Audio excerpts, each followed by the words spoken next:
তোমাদের বিশ্বাস তোমরা কোরআন শরীফের প্রবর্তক আমি আর মাসুম আমাদেরকে তোমরা আমাদের সাথে থাকবে এবং সকল কাজে সহযোগিতা করবে এবং আগামী দিনে বক্তব্য লক্ষ্য করবে সকল ক্ষেত্রে তোমাদের সহযোগিতা সাহায্য মাশাআল্লাহ মাশাআল্লাহ এবং আপনাদের বাইরে বিন্দু পরিমাণ পর্যন্ত আমাদের এই থাকবে না, চা পাওয়ার থাকবে না, আমাদের আমানত আপনাদের কাছে ফিরে দিব।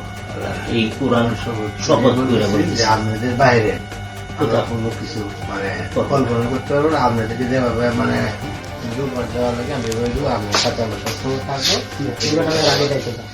মাসুম ভাই আপনি ব্যতীত যাতে কল্পনাও না আসে, আল্লাহ যেন এই জায়গাটা ভোগ করে এবং আপনাদের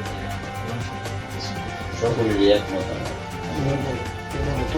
মাসুম ভাই আপনি আপনাদের বাইরে আমরা কারোর পক্ষে কোনো নির্বাচনী কাজে যাব না, ভোটও দিব না। ভোটও দিব।